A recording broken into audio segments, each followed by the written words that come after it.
Agora sim, o microfone estava mutado. Bom, boa noite a todos, tudo bem com vocês? Espero que todos estejam bem nessa linda terça-feira. Bom, o que nós vamos fazer hoje é dar continuidade à aula de óptica geométrica que nós começamos há 15 dias atrás, ou melhor, 14 dias atrás, certo? Bom, nesse sentido, a gente vai tratar hoje da finalização da óptica geométrica. E para isso, eu trouxe mais alguns exercícios para a gente fazer junto, relativo a esses conteúdos. Como eu digo para vocês sempre, qualquer questionamento que vocês tenham, qualquer dúvida, fiquem à vontade para utilizar o chat, pode ligar o microfone, pode interromper mesmo, fiquem à vontade para que todas as dúvidas sejam tiradas e que a gente aproveite esse momento para discutir sobre esses conceitos contidos nas perguntas e também nos conteúdos que nós vamos conversar um pouquinho hoje, correto? Então, vamos começar com uma questão, né, muito bom para a gente retomar os conceitos da aula passada, tá? Essa é uma questão do Enem, de maneira geral, todas as questões trazidas nas minhas aulas, elas têm esse perfil que justamente é um dos nossos enfoques no desafio, tá? Então, vamos lá. Questão número 1. Quando se considera a extrema velocidade com que a luz se espalha por todos os lados e que, quando vem de diferentes lugares, mesmo totalmente opostos, os raios luminosos se atravessam uns aos outros sem se atrapalharem. Compreende-se que, quando vemos um objeto luminoso, isso não poderia acontecer pelo transporte de uma matéria que venha do objeto até nós, como uma flecha ou uma bala que atravessa o ar, pois certamente isso repugna bastante a essas duas propriedades da luz, principalmente a última, tá? Essa é uma transcrição do Roberto de Andrade Martins, que é um físico, sobre o Tratado da Luz de Christian Huygens, tá? E essa parte ela é retirada do caderno de História e Filosofia da Ciência de 1986, tá? Eu devo fazer um adendo nesse momento, tá? Eu vou colocar no chat para vocês. Esse artigo, ele não é vinculado a essa matéria, tá? Mas esse artigo vai ser muito importante para vocês nas próximas aulas, em conjunto com o professor Matheus. Esse artigo também é desse professor, o Roberto de Andrade Martins. E ele trata justamente sobre Ørsted e a descoberta do eletromagnetismo, tá? Que é um experimento muito importante, ocorrido no século XIX, e que tem tudo a ver com o que vocês vão ver daqui a pouco. E esse artigo ele traz informações muito importantes, porque muitas pessoas atribuem a essa descoberta da ligação entre a eletricidade e o magnetismo uma causa acidental, como se ele tivesse chegado lá para fazer, né, o experimento e tudo tivesse sido de forma arbitrária. Na verdade, já se tinham indícios, né, de que existia essa relação, mas havia uma limitação experimental, tá? Então ele traz discussões bem importantes e esse artigo ele é bem acessível para vocês, não se preocupe, tá? Então guardem ele aí num cantinho, daqui nas próximas aulas, tenho certeza que isso vai ser pertinente para vocês quando vocês começarem a estudar o eletromagnetismo em si e as fontes de campo magnético, tá bem? Esse professor tem trabalhos muito importantes, tá? E eu recomendo para vocês esses artigos, tá? Com parcimônia, claro, tá? Bom, então, vamos retomar, então. Então, olha só, a pergunta que é feita é o seguinte, o texto contesta que concepção acerca do comportamento da luz? Bom, ele está contestando justamente o comportamento corpuscular da luz. E quais indícios nós temos em que isso acontece? Ou seja, de que essa é a forma que ele está tentando explicitar no texto, justamente aqui, ó, tá? Então, olha só, o que nós temos, tá? Ele fala sobre a velocidade da luz, fala sobre o comportamento dos raios luminosos, tá? Mas olha só, o que ele está dizendo é que os raios luminosos, eles se atravessam uns aos outros sem se atrapalharem, tá? Ou seja, um raio luminoso pode atravessar o outro sem que eles interfiram nas suas respectivas trajetórias, ok? Tranquilo, então. Ok, mas aí ele fala o seguinte, compreende-se que quando vemos um objeto luminoso, isso não poderia acontecer pelo transporte de matéria que venha do objeto até nós, como uma flecha ou uma bala que atravessa o ar, pois certamente isso repugna bastante essas duas propriedades da luz, principalmente a última, tá? Então, o que ele está falando aqui, especialmente nessa linha aqui, é que se a gente considerasse que a luz apresenta um comportamento onde existe um transporte de matéria, e ele até dá um exemplo, como se fosse uma flecha ou como se fosse uma bala que atravessa o ar, isso com certeza irromperia nessa definição, né? Como, por exemplo, essa daqui, né, de que os raios luminosos se atravessam uns aos outros sem se atrapalharem. Se a gente considerasse que a luz ela possui esse caráter aqui, um caráter corpuscular, se houvesse um movimento onde um raio luminoso composto por matéria e outro composto por matéria se interagissem no espaço, se tocassem, eles com certeza iriam, de alguma forma, interferir um na trajetória do outro, tá? Como se fosse, por exemplo, duas bolas, dois corpos que se chocam. Com certeza, em função disso, haveria uma mudança na trajetória, em função dessa interação.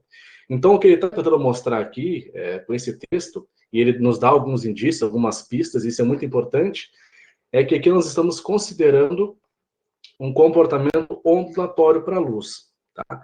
E é para isso que a gente vai conseguir justificar que os raios eles podem se atravessar sem se atrapalharem. Porque se eu considerasse um comportamento corpuscular para a luz, com certeza, se eles se atravessassem, haveria digamos assim, eles iriam se atrapalhar, com certeza, né? Ou seja, se eles se atravessassem, as trajetórias seriam modificadas, tá bem? E aí esse princípio não poderia ser mantido, tá? Então, o texto de Huygens, né, essa tradução aqui, ela, na verdade, ela está contestando a concepção do comportamento corpuscular da luz, né? E nesse contexto, qual dessas alternativas nos atende melhor? Justamente a letra C.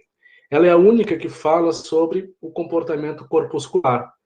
Mas, professor, no texto não fala nada sobre o comportamento corpuscular. Bom, como eu falei para vocês, existem alguns indícios, né? Olha só. Isso não poderia acontecer pelo transporte de matéria, tá? Ou como uma flecha, ou como uma bala que atravessa o ar. Isso seria um comportamento corpuscular, matéria, correto? Então, por isso, é isso que ele está tentando contestar, ou melhor, ele está contestando no seu texto. E esse modelo corpuscular, ele é defendido por Newton, que descreve a luz como um feixe de partículas, ou seja, um feixe de matéria. Portanto, o comportamento contestado no texto, em função do comportamento da luz, é justamente o modelo corpuscular defendido por Newton. Esse trabalho foi trazido por Newton, né, ao meio científico em 1704. Essa foi a primeira versão. E a última versão foi trazida em 1730, a última edição, ok? Nesse caso, a gente pode pensar, então, que o modelo corpuscular ele está sendo contestado aqui justamente por esses indícios. Ele fala em transporte de matéria, ele fala em a flecha, fala na bala que atravessa o ar, e se a gente considerasse esse efeito, essa questão, essa afirmação de que se eles se atravessassem, eles não se atrapalhariam, isso não poderia ocorrer se eu considerasse o comportamento corpuscular da luz. Bem? Certo? Então tá. Então essa seria a nossa primeira questão em discussão aqui, tá? Vamos fazer a segunda questão? Bora lá então. Então aqui ficou claro, né? Letra C trata de um modelo corpuscular. Ao longo do texto existem algumas evidências, tá? Eu vou destacar para vocês, porque eu sublinhei tudo aqui, vai ficar um pouco difícil, tá? Olha só. Aqui faz algumas coisas, eu vou sublinhar com outra cor e vou sublinhar com marca-texto azul. Então aqui, ó, os indícios de que eles estão testando o comportamento corpuscular é justamente aqui, transporte de matéria como uma flecha ou uma bala que atravessa o ar, tá? Então, se eu considerasse isso, obrigatoriamente, né, esse comportamento de que a luz se espalha por todos os lados e ainda assim, que se eu tiver raios luminosos que se atravessam, eles não iriam se atrapalhar, isso vai por água abaixo se eu considerar o comportamento corpuscular. E esse comportamento foi defendido pela obra de Newton né, conforme eu comentei com vocês. Tá? Então, a letra C é a alternativa que mais nos atende, está em conformidade com o que nós discutimos aqui na questão. Tá? Vamos fazer a questão número 2? Bora lá. O efeito Tyndall é um efeito óptico de turbidez provocadas pelas partículas de uma dispersão coloidal. Foi observado pela primeira vez por Michael Faraday em 1857 e posteriormente investigado pelo físico inglês John Tyndall. Esse efeito é o que torna possível, por exemplo, observar as partículas de poeira suspensa no ar por meio de uma réstia de luz, observar gotículas de água que formam a neblina por meio de farol de carro, ou ainda observar o feixe luminoso de uma lanterna por meio de um recipiente contendo gelatina. Ao passar por um meio contendo partículas dispersas, um feixe de luz sofre o efeito Tyndall devido ao quê? Bom, então o que nós temos aqui? Tá? Lá na primeira aula, nós discutimos que a óptica geométrica, ela analisa o comportamento da luz através dos raios luminosos. E essa propagação dos raios é retilínea em um meio homogêneo, certo? Mas nesse caso aqui, o que nós temos? O efeito Tyndall, ele acontece justamente porque a luz é dispersa por partículas coloidais. Esse sistema que compõe um coloide é um sistema heterogêneo, não é homogêneo. Então, o comportamento da luz vai ser diferente. Tá? Nesse caso, essas partículas que compõem um sistema coloidal, elas possuem uma dimensão maior que as moléculas, mas não tão grande a ponto de elas não serem depositadas, né, em função da ação da gravidade. E por isso que são partículas que ficam em suspensão. Tá? Bom, nesse caso, o que a gente pode observar é o seguinte, como eu falei para vocês, por não se tratar de um meio homogêneo, certo? O comportamento, a trajetória do raio luminoso vai ser modificada. Tá? E bem, nesse caso aqui, isso acontece justamente por esse efeito. Tá? Então, num meio homogêneo, sem impurezas, a luz tem a sua propagação retilínea, bonitinha, tranquilo. Tá? Nesse caso aqui, nós temos, no caso, por ser um coloide, nós temos justamente uma dispersão da luz em função desse comportamento, tá? Por ser um meio heterogêneo, correto? Bom, o que nós podemos falar sobre isso? Como o texto mostra para a gente, esse efeito é algo muito comum no nosso cotidiano. Né? Se a gente, por exemplo, abrir, a minha janela está à esquerda aqui, tá? Se a gente abrir uma certa parte da janela num dia de muito sol, se eu abrir só uma parte da persiana, um raio luminoso vai adentrar no meu quarto. E aí é por isso que a gente consegue observar perto dos móveis, né, aquelas partículas de poeira, justamente porque nós temos esse comportamento de suspensão. E por ser um meio heterogêneo, a luz vai ser justamente dispersa, espalhada em função dessas partículas. Tá bem? Então, em função disso, o que nós podemos afirmar é que, ao passar por um meio contendo partículas dispersas, um feixe de luz sofre efeito Tyndall devido justamente ao espalhamento do feixe de luz nesse meio. Professor, se esse meio fosse homogêneo, haveria espalhamento? Não. Se esse meio fosse homogêneo, a luz incidiria sobre esse meio, percorreria através desse meio sem sofrer desvio algum. Mas nesse caso, por se tratar de um meio coloidal, onde eu tenho a presença de impurezas e por consequência um fator heterogêneo, esse espalhamento vai ser observado. E é justamente o que a gente consegue observar, né? Que a luz ela se espalha no ambiente e a gente consegue observar aquelas partículas de poeira em suspensão. Né? Eu, particularmente, vou contar uma coisa para vocês. Eu tenho hábito de limpar muito o meu quarto, né? meus móveis, enfim. Então, sempre que eu quero ver se as coisas realmente estão com... Se o ambiente tem muita poeira, o que eu faço? Eu uso o efeito Tyndall. Eu abro um pouquinho da minha janela, deixo o raio do sol entrar, né? A gente consegue observar a luz entrando no quarto, e aí dá para ver se tem muita poeira ou não, e é justamente por esse efeito. Então a luz vai ser espalhada pelas partículas. Os raios luminosos, eles interagem com essas partículas e são espalhados, e é por isso que a gente consegue observar esse efeito. Então a letra E é a alternativa mais adequada para nós, tá bem? Certo? Algum questionamento até agora? Tudo tranquilo?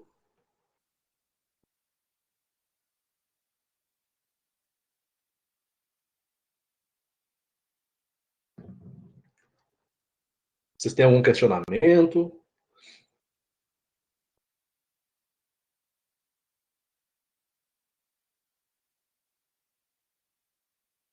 Tranquilo? Então vamos lá então. Vamos fazer mais uma questão? Com certeza. Vamos lá então. Bom, olha só. Questão número 3. Devido à sua resistência mecânica, baixa condutividade térmica e transparência à luz, o vidro tem sido utilizado cada vez mais na construção civil, aplicado em portas, janelas e telhados. Sua transparência é importante porque resulta em uma grande economia de energia elétrica usada na iluminação interna do ambiente. Microscopicamente, a transparência ocorre devido à forma com que a luz incidente interage com os elétrons dos átomos que compõem o material vítreo. Nosso vidro, é claro. A transparência pode ser aplicada considerando que a luz... Bom, olha só. Então, o que nós observamos, e isso é bem em termos práticos, é o seguinte, né? A gente, olhando através de uma janela, a gente consegue observar, se vocês fizerem isso na casa de vocês, no apartamento de vocês, se vocês olharem através da janela, vocês vão enxergar, né? A parte externa, é claro, vocês vão enxergar os raios luminosos, vocês conseguem enxergar os objetos que estão lá de fora com tranquilidade, tá? Considerando um vidro normal, como se tem geralmente na casa das pessoas, tá? Isso acontece justamente porque a gente deve analisar aqui as questões, tá?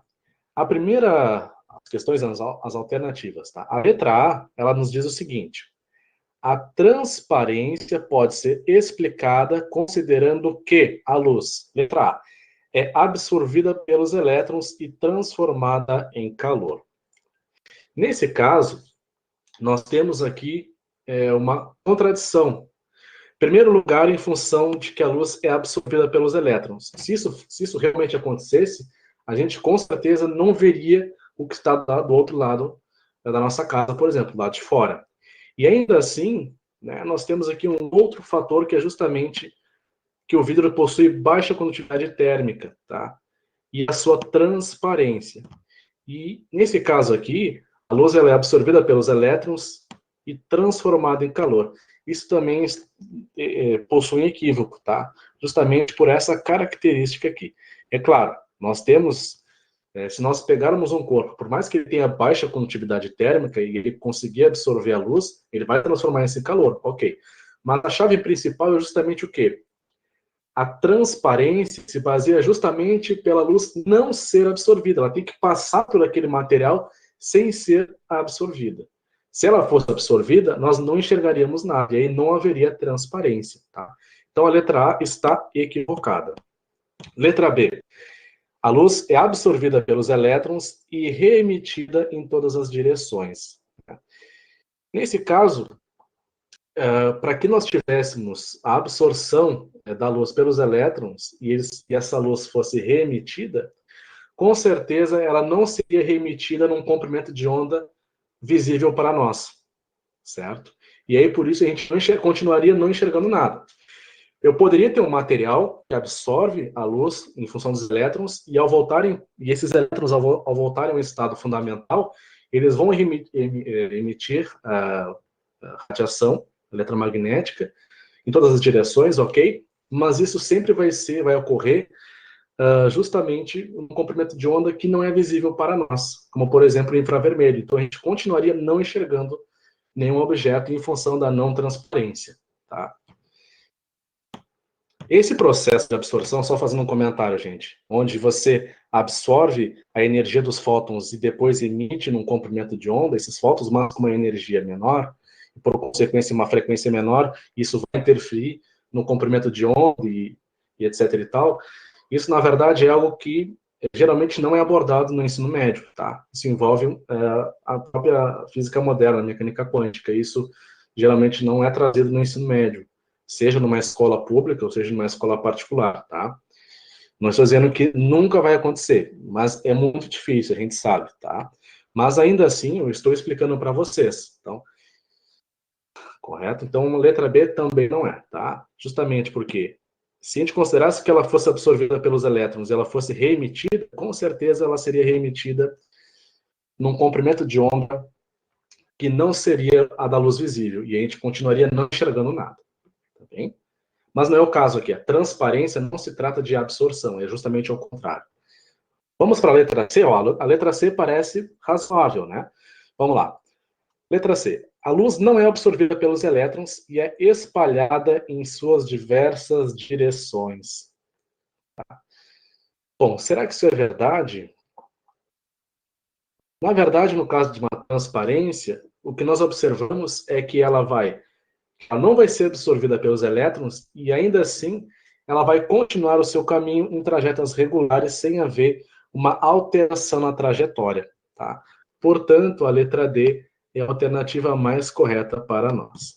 A letra C é bem parecida, mas quando a gente estuda microscopicamente, a gente sabe que a luz não vai ser espalhada em diversas direções, e sim que ela não sofre nenhuma alteração na sua trajetória, que é justamente o que a letra D fala na segunda parte, né? Que olha, é o seguinte, ó, continua seu caminho em trajetórias regulares. Ou seja, a sua trajetória não é alterada. Então, a alternativa que mais nos atende é justamente a letra D, certo? Então, essas questões, elas tinham uma vinculação mais com a nossa última aula, mas a gente vai dar continuidade, é claro, tratando dos próximos conceitos relativos à óptica geométrica. Seguindo nesse sentido, eu devo dizer para vocês o seguinte, né? Mesmo que nós tenhamos essa aula sendo gravada e que vocês possam conhecer esses conceitos, eu vou colocar para vocês, só um momentinho aqui, vou colocar para vocês um outro material que eu recomendo a leitura, que seria complementar a essa aula, que é justamente sobre os eclipses. Né? A gente vai ver que os eclipses possuem tudo a ver com a óptica geométrica. E, além disso, nas questões de vestibulares, com ênfase no Enem, quando se é tratada uma questão de óptica geométrica, eventualmente ela pode falar de dispersão da luz, ou esse comportamento da propagação retilínea, ou não, né? E ainda assim, existe um outro tópico que é justamente a formação dos eclipses, sendo um eclipse lunar ou um solar. E a gente vai discutir isso nos próximos slides, tá? Então fiquem tranquilos. Mas eu devo alertar para vocês e dizer para vocês, dar um alerta, né? Que esses conceitos vinculados aos eclipses possuem uma grande incidência nos vestibulares e é muito importante que vocês compreendam isso, tá? Correto. Então, tá bem, então. Então, olha só. A primeira coisa, antes de a gente falar sobre os eclipses, nós temos que falar sobre a formação da sombra e da penumbra. Tá? Então, digamos aqui que nós tenhamos uma fonte de luz pontual. Ela vai emitir raios luminosos para todas as direções. Se a gente, por exemplo, colocar um obstáculo mediante a essa propagação da luz, atrás desse obstáculo, se houver, por exemplo, um anteparo, como esse anteparo aqui, o que a gente vai observar é que vão existir zonas iluminadas e zonas de sombra. Tá? No caso da sombra, ou em muitas literaturas se fala em umbra, é uma zona que não vai receber nenhum raio luminoso. Seria essa sombra aqui. Então, nós observaríamos, por exemplo, a escuridão. Que é justamente a sombra que a gente observa. Quando a gente está, por exemplo, quando a gente está dentro de nossa casa, com a luz, ou quando a gente está num dia de sol, a gente vai caminhando e observa o chão, e a gente vai ter a nossa sombra. E é justamente o quê? Nós temos obstáculo, que seria o nosso corpo, e a sombra é formada justamente por, naquela região ali, haver um obstáculo e os raios luminosos não transpassam esse obstáculo e, portanto, existe a formação de uma região que não é iluminada. Isso seria a sombra. Tá? Então, nesse caso aqui, onde eu tenho uma fonte pontual, e quando eu falo em fonte pontual, é uma fonte onde as dimensões elas são desprezadas, tá? Em relação ao fenômeno que eu estou observando, né? Professor, nos dê um exemplo disso. As estrelas são consideradas fontes pontuais. Mas, professor, as dimensões da estrela podem ser muito maiores que a Terra, por exemplo, se a gente fosse comparar em termos dimensionais. Concordo com você. Mas a distância que nós estamos, se a gente observar o céu, a gente vê uma série de estrelas. E cada uma delas pode ser considerada uma fonte pontual. Tá? Agora, nesse caso aqui, nós temos a formação, olha só, essa zona laranja é uma zona iluminada, tá? Essa outra zona também é uma zona iluminada. Nesse caso aqui, onde nós temos essa região de sombra, não tenho a presença de nenhum raio luminoso, né? Escuridão total, beleza? Mas, no caso de uma fonte extensa, como por exemplo, uma lâmpada, aquelas lâmpadas que nós temos, né? Aquelas que nós temos nas salas de aula, por exemplo, elas são consideradas fontes extensas. E nesse caso, se a gente coloca, por exemplo, uma fonte extensa próxima a algum obstáculo, tá? O que a gente vai fazer é justamente observar que num anteparo que está atrás, por exemplo, desse obstáculo, nós temos aqui uma região de sombra, conforme a gente tinha lá na fonte pontual, mas nós vamos ter, além disso, uma zona de penumbra. Professor, o que é penumbra? Bom, na sombra eu não tenho luz alguma. Naquela região eu não recebo luz alguma. No caso da penumbra, ele recebe alguns pontos de luz, mas e em função disso você vai ter uma menor intensidade da luz, mas ali tem a presença de alguns pontos de luz. E no caso da região iluminada, bom, aí nós temos os raios chegando ali tranquilamente, sem qualquer impedimento, tá? Então essa vai ser a maior diferença entre a sombra e a penumbra, justamente quando a gente observa essas relações, tá? Da não presença de raio luminoso, que seria a sombra, e da presença de alguns pontos de luz, que seria o caso da penumbra. Certo? Bom, as fases da Lua, elas possuem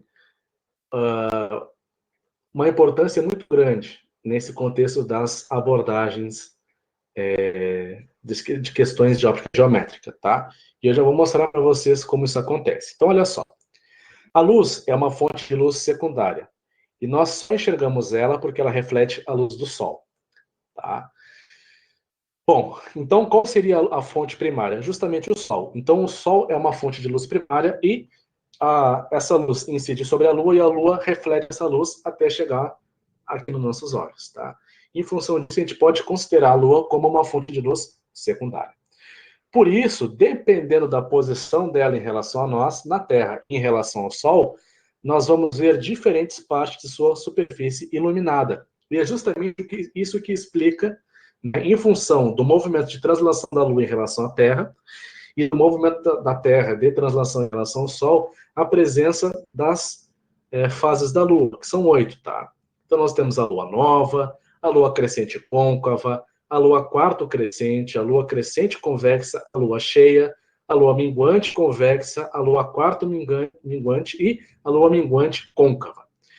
Bom, conforme nós temos essa numeração aqui, nós temos, em função disso, os números. Então, por exemplo, essa daqui é a Lua nova.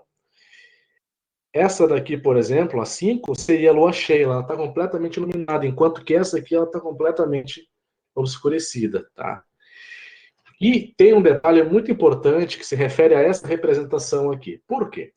Muitas vezes, o que a gente observa é que nos livros didáticos, nos sites de educação, nas videoaulas, os professores vão utilizar essa figura aqui para explicar as fases da Lua. E se a gente observar essa figura, a gente pode ter uma percepção equivocada. Se a gente não considerar um detalhe, que é justamente o que eu coloquei aqui, né, em verde, tá? Então, olha só, um outro ponto importante a salientar é que, embora a figura dê a ideia de que a órbita da Lua está no mesmo plano que o Sol e a Terra, na realidade, a órbita ela é inclinada 5 graus em relação à eclíptica, que é justamente o plano obtido em função da órbita da Terra em relação ao redor do Sol, tá? Então, essa figura aqui, ela foi extraída justamente daquele link que eu mandei para vocês e que eu peço que, por se tratar de um complemento dessa aula, vocês observem isso, tá? O que nós temos é justamente o quê? Esse retângulo maior, ele descreve o plano onde ocorre a órbita da Terra em relação ao Sol, tá? Então, esse retângulo maior aqui, ó, ele nos diz justamente que a Terra realiza a sua órbita em torno do Sol, em torno desse plano, tá? Só que, como a gente pode observar, existem alguns retângulos menores. E esses retângulos menores são justamente os retângulos, ou melhor, o plano formado pela órbita da Lua em relação à Terra. Tá? Então, o retângulo maior é a órbita da Terra em relação ao Sol, e os retângulos menores é a órbita da Lua em torno da Terra. Tá? Então, é o plano formado pela órbita da Lua em torno da Terra. Pela nossa figura e pela ilustração, se a gente não considerasse a inclinação do plano dos retângulos menores em relação ao retângulo maior, o que a gente poderia pensar é justamente que em todos esses pontos A, B, C e D haveriam eclipses lunares ou solares. E isso implicaria numa ocorrência, digamos assim, com maior frequência de eclipses, o que não é verdade. Então, tomem muito cuidado quando vocês observarem uma figura dessas, tá? Essa figura aqui, porque ela não considera a inclinação da eclíptica, que é justamente esse plano grande aqui, esse retângulo grande, em relação aos planos das órbitas da Lua em relação à Terra, que são esses retângulos menores. Então, alternadamente, a Lua pode estar alternando uma certa diferença de altura justamente em função dessa inclinação do plano em relação à eclíptica. E em função disso, por exemplo, no ponto, na região A e na região C, a gente não observa eclipses. Mas se a gente não considerasse essas inclinações, tanto no ponto A quanto no ponto C, poderia parecer para nós que também aconteceria eclipse, o que não é verdade. De maneira análoga, o que nós temos é que tanto no ponto B quanto no ponto D, existe sim o eclipse lunar e o eclipse solar. Tá? Então, quando a Lua é nova, nós temos o efeito do eclipse do Sol, de modo que quando a Lua é cheia, fazendo o seu movimento circular em torno da Terra, a sua órbita, nós temos o eclipse da Lua. Aqui na letra B é a mesma coisa. Então, a gente só vai ter realmente eclipse no ponto B e no ponto D. No ponto A e C, não. Justamente em função dessa inclinação relativa entre o plano de órbita da Lua em torno da Terra e o plano eclíptico, que é a órbita formada pela Terra em torno do Sol. Certo? Então, Tiago, isso mesmo, nós vamos fazer, não sei se foi realmente no Enem, tá? Mas daqui a pouco eu vou colocar para vocês uma questão para vocês fazerem e ela tem justamente tudo a ver com isso, tá? Então, nesse caso, a gente deve tomar precaução e tomar muito cuidado quando a gente observa essas figuras, tá? Bom, vamos lá então. Então, falando sobre o eclipse de maneira geral, o eclipse quer dizer não aparecer ou se esconder, tá? Vamos entender como acontecem então os eclipses solar e lunar e identificar a diferença entre esses dois fenômenos. Bora lá então? Então tá, eclipse solar, ele ocorre quando a Lua está entre o Sol, tá, e a Terra, e por isso algumas regiões do planeta deixam de receber a luz do Sol. Como o eclipse solar depende do alinhamento Terra-Lua-Sol, ele só pode acontecer na fase da Lua nova, que é justamente o que nós observamos aqui, ó. Ele só acontece na fase da Lua nova, tá bem? Então, é necessário esse alinhamento Terra, Lua e Sol, tá? Nessa figura aqui, a gente vai colocar em prática alguns conceitos. Eu peço que vocês prestem atenção. Nessa região 1 aqui, nós temos sombra. Nós não temos a incidência de nenhum raio luminoso. Na região 2 e na região 3, nós temos uma zona de penumbra, ou seja, existe a incidência de alguns pontos de luz com menor intensidade. E aí seria aquele ponto intermediário, não é totalmente iluminado, mas também não é totalmente escuro. tá bem? Seria justamente a penumbra. Então, quando nós temos, por exemplo, um eclipse solar, o que a gente observa é justamente esse comportamento. E isso só pode ser considerado em função do comportamento retilíneo dos raios luminosos. Tá?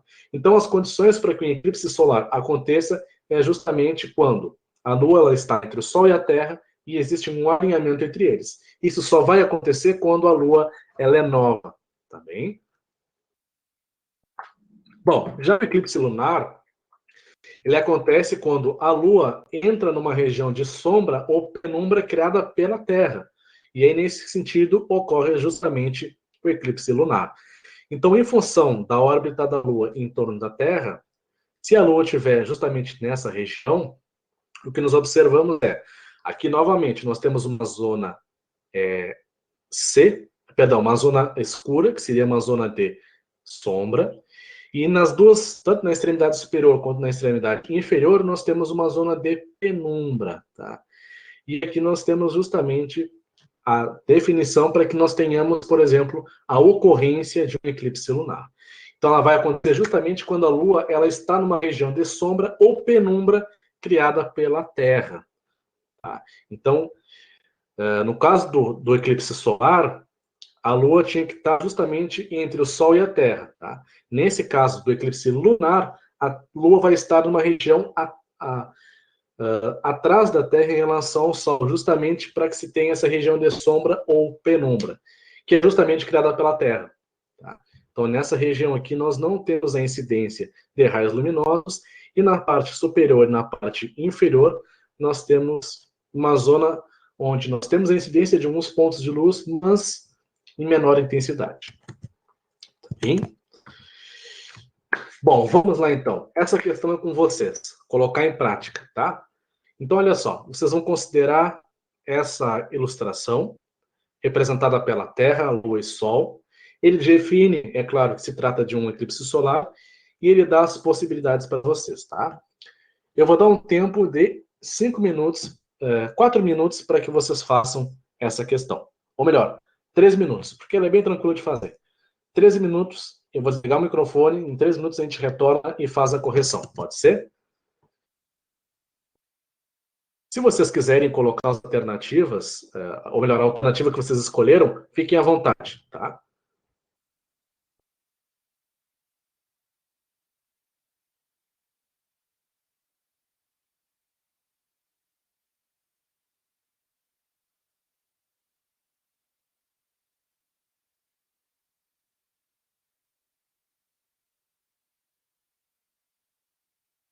Bom, vamos fazer a correção, tá? Então, vamos lá então. Então, olha só, considere a figura acima representando a Terra, a Lua e o Sol alinhados. Como nós vimos anteriormente, a condição para que isso aconteça decorre justamente no eclipse solar. Bom, durante o eclipse solar, um observador, letra A, agora vamos começar a riscar, né? Letra A, no cone de sombra, ele vê um eclipse parcial. Será que isso é verdade? Então, nessa região aqui, ó, essa região cônica, vou colocar na cor vermelha, ele vai ver um eclipse parcial. Será que isso é verdade? Isso não é verdade. Por quê? No cone de sombra, ele não vai observar nenhuma incidência de raios luminosos. Então, nesse caso, ele vai ver justamente um eclipse total. Tá? Então, a letra A está equivocada. Letra B. Na região de penumbra, ele vê um eclipse total. É justamente o oposto da letra A, né? Porque na região de penumbra é que você vê um eclipse parcial. E no cone de sombra, um eclipse total. Tá? Então, nesse caso, você afirmar que na região de penumbra você vê um eclipse total, está equivocado. Se nós tivermos um observador que esteja na região de penumbra, ele vai ver justamente um eclipse parcial. A região de penumbra, gente, é justamente essa região rachurada, com os traços em preto, tá? Eu vou colocar para vocês aqui, ó. Essa região aqui, ó. Então, um observador na Terra, se ele estiver nessa região aqui, o que ele vai observar é justamente um eclipse solar parcial. Porque, como eu falei para vocês, você vai ter a incidência de alguns raios luminosos, mas em menor intensidade. Portanto, a letra B está equivocada. Letra C. Na região plenamente iluminada, ele vê a Lua eclipsada. A região plenamente iluminada é justamente essa. E se nós tivermos esse comportamento, ele não vai observar a Lua eclipsada, pelo contrário, a Lua vai estar iluminada normalmente, tá bem? Então a letra C está equivocada também. Na região da sombra própria da Terra, vê somente a Lua. Tá? Nesse caso aqui, em função da região da sombra própria, que seria essa região aqui, ele não verá a Lua. Então essa afirmação também está equivocada. Tá? Se ele tiver nessa região aqui de sombra própria, ele não vai observar a Lua. Tá? Então a letra D também está equivocada. E a letra E, será que... Vamos ver se a gente está fazendo certinho. Né? Olha só o que nos diz a letra E. Na região plenamente iluminada, não se vê eclipse solar. E isso é verdade. Tá? Então, nesse caso aqui, o que nós observamos é que se um observador, uma pessoa, estiver nessa região verde, que seria a região plenamente iluminada, ele não vai observar nenhum eclipse solar. O eclipse só vai acontecer, gente, justamente nessa região aqui. Ó, vou colocar em roxo, tá? O eclipse só vai acontecer, gente, nessa região aqui, ó, tá? Onde na parte rachurada você tem um eclipse parcial e na parte onde você tem a cor preta seria justamente a sombra, onde você tem um eclipse total. Então, dessas alternativas, a letra E é a que mais nos atende. Então, justamente na região plenamente iluminada, eu não vou ver um eclipse solar. Observem que nessas representações, gente, a luz está sendo demonstrada através de raios retilíneos, raios luminosos retilíneos, portanto, óptica geométrica. Tá bem? Sempre devo reforçar isso para vocês. Questão número 5. Tá? Bom, a figura abaixo mostra um eclipse solar no instante em que ele é fotografado em 5 diferentes pontos do planeta. Então, nós temos aqui 5 pontos. Tá? Nós vamos ter aqui 5 pontos, vou colocar aqui.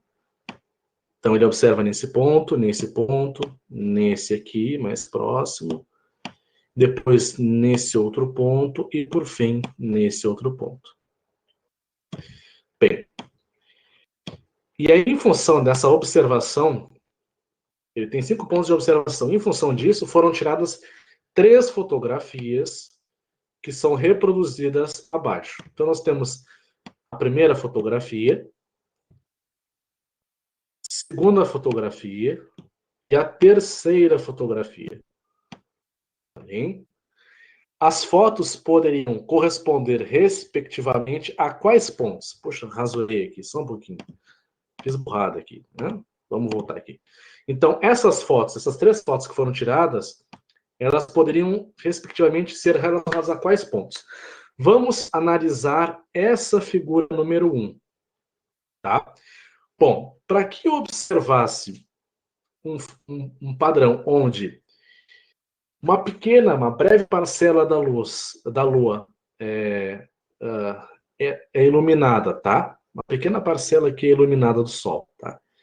E o resto seria justamente um eclipse total. Então, nesse caso aqui, nós temos um eclipse parcial do Sol, tá? Bom, o que nós observamos é que o Sol, nós estamos olhando para o Sol, mas a Lua está justamente no meio do caminho, tá? Nessa região aqui, clara, o que nós conseguimos enxergar é justamente essa região aqui, de penumbra. Nós temos a incidência de raios luminosos, porém uma menor intensidade. Então, tanto essa região aqui, ó, essas duas regiões aqui, são penumbra, tá? E essa região central aqui seria a nossa sombra. É isso, um pouquinho, deixa eu trocar a cor. Tá? Deixa eu trocar, eu vou colocar uma outra cor diferente, porque já vou mostrar para vocês, tá? Então, onde eu coloquei a letra P, seria a região de penumbra. Nós temos raios luminosos, nós temos uma região onde ela recebe alguns pontos de luz.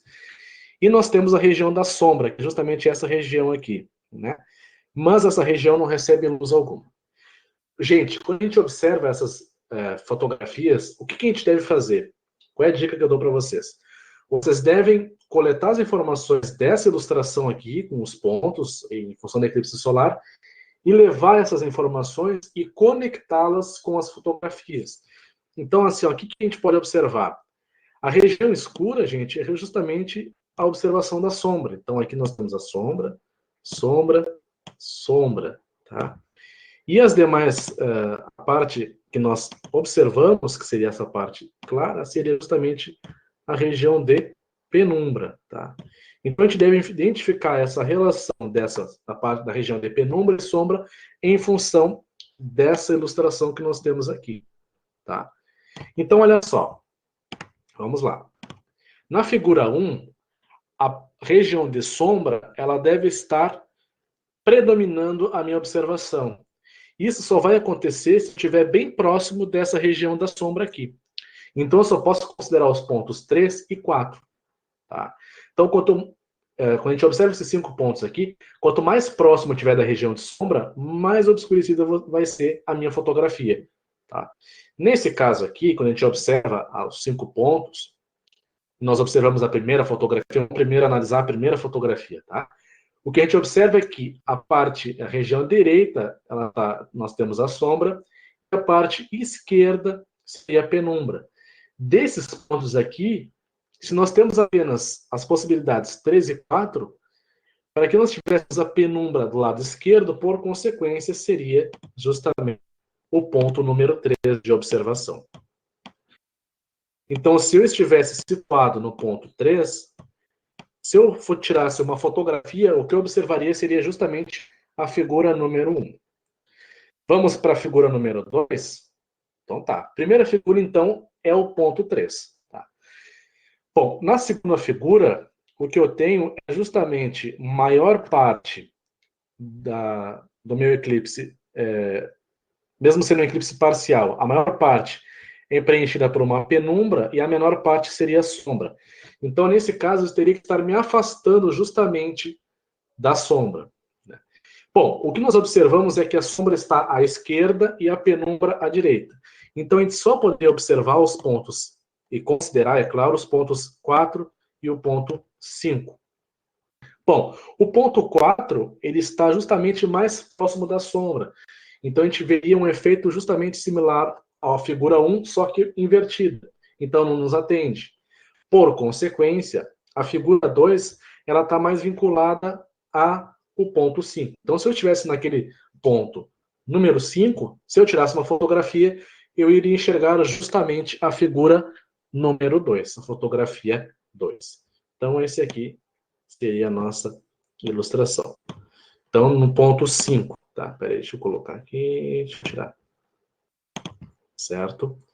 Então, note que nós temos a penumbra sendo mais presente que a sombra, e para isso eu teria que estar me afastando da região de sombra, ou seja, andando nesse sentido aqui, me afastando da sombra. Por consequência, analisando os pontos 4 e 5, seria, obviamente, o ponto 5. Observem, novamente, que a sombra está à esquerda e a penumbra à direita. Por isso que eu estou analisando aquela região onde nós temos os pontos 4 e o ponto 5. Então, na figura 2, eu estaria, se eu estivesse no ponto 5, eu tirei minha fotografia relativa à figura 2. Número 3, nós temos o seguinte, tá?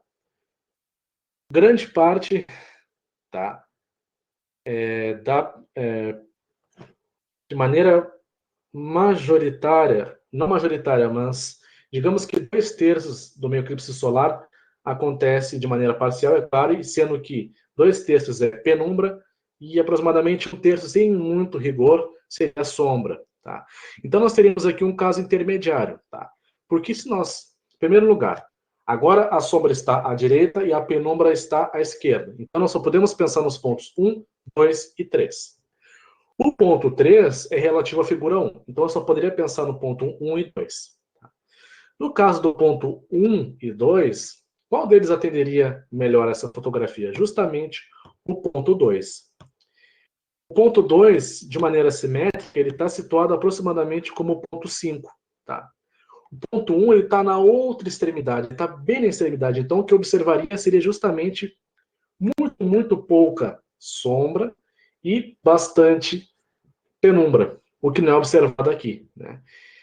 Se nós estivéssemos no ponto 1, nós observaríamos essa figura aqui, mas ao contrário, tá? Onde é preto seria branco e onde é branco seria preto. Então, nós inverteríamos, tá? Então, para que a gente não tenha confusões, no ponto 3, nós temos um caso intermediário.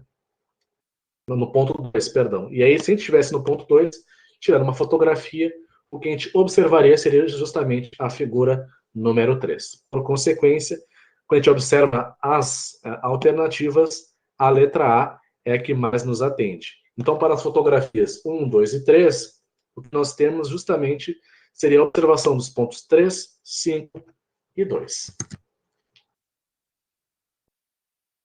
Luísa, no caso só se vê eclipse na região da penumbra? Não, olha só.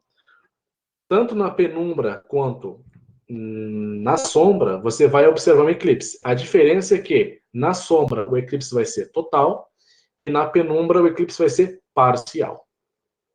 Tá bem? Desculpa a demora, né? Foi 9 minutos atrás, mas foi em tempo, tá bem? Então, nesse caso, na região de penumbra, tu tens um eclipse, mas ele é parcial. Na região de sombra, esse eclipse é total. Tá bem? Certo, então. Tá. Vamos fazer uma última questão para a gente finalizar a nossa aula? Bora lá, então. Essa questão, possivelmente, foi a questão que o Tiago viu em algum momento, ou de alguma forma bem similar, tá? Confirma com nós. Foi essa aí? Então tá. Então, assim, gente, eu vou dar 4 minutinhos para vocês, não, 3 minutinhos para vocês fazerem essa questão, tá? E aí, depois a gente faz, não, 3 minutinhos não, né? 5 minutinhos, porque essa questão ela tem um texto e tal, você tem que pensar um pouquinho. 5 minutinhos, 8h15 a gente volta, eu faço a correção e a gente encerra a aula, pode ser? Então eu vou cancelar o microfone aqui e eu aguardo vocês. 5 minutinhos para fazer essa questão. É muito importante que vocês coloquem em prática. Lembrem naquelas representações do plano de órbita da Lua em relação à Terra ser inclinado em relação à eclíptica, que é o plano formado pela órbita da Terra em relação ao Sol, tá?